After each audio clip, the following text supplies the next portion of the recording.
तो नए चुने गए उपराष्ट्रपति सीपी राधाकृष्णन का कैसा रहा है अभी तक का राजनीतिक सफर, देखिए इस रिपोर्ट में।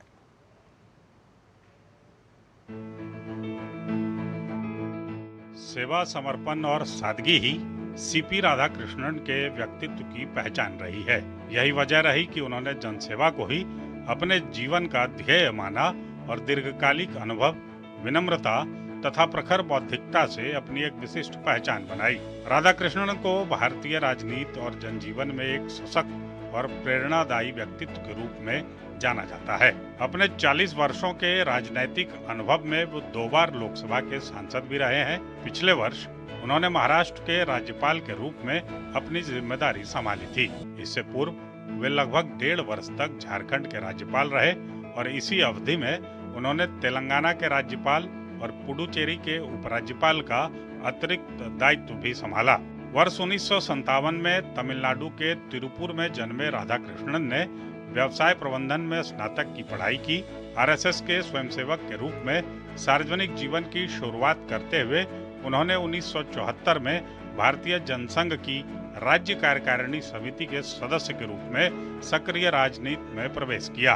वर्ष 1996 में उन्हें भारतीय जनता पार्टी की तमिलनाडु इकाई का सचिव बनाया गया। इसके बाद 1998 में कोयम्बटूर से वो पहली बार लोकसभा के लिए चुने गए और सन 1999 में दोबारा निर्वाचित हुए। संसद सदस्य के रूप में उनका कार्यकाल उल्लेखनीय रहा। वे संसदीय स्थायी समिति, वस्त्र मंत्रालय के अध्यक्ष रहे और सार्वजनिक उपक्रमों पर संसदीय समिति तथा वित्त पर परामर्शदात्री समिति के सदस्य भी रहे।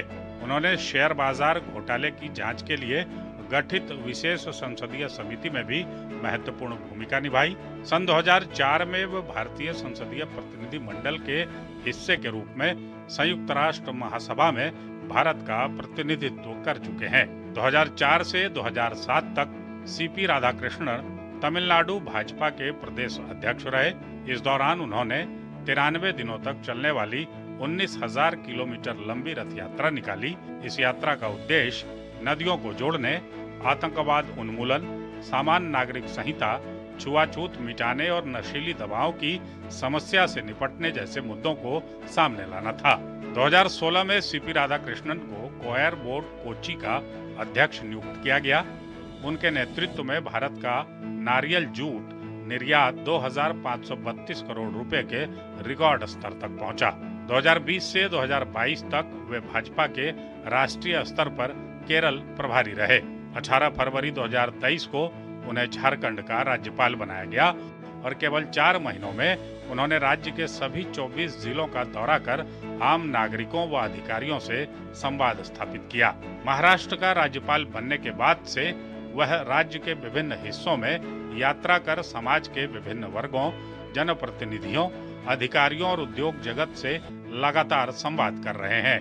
उन्होंने उच्च शिक्षा की गुणवत्ता और पहुंच बढ़ाने के लिए कई कदम उठाए हैं और विशेष रूप से आदिवासी कल्याण के क्षेत्र में सक्रिय भूमिका निभा रहे हैं। सीपी राधाकृष्णन खेलों में भी रुचि रखते हैं।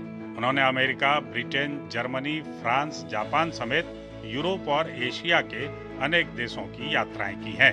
सीपी राधाकृष्णन आज भी अपने सरल व्यक्तित्व, दूरदर्शी सोच और जनसेवा के प्रति समर्पण के लिए राजनीति व समाज में सम्मानित स्थान रखते हैं। Bureau report, DD news.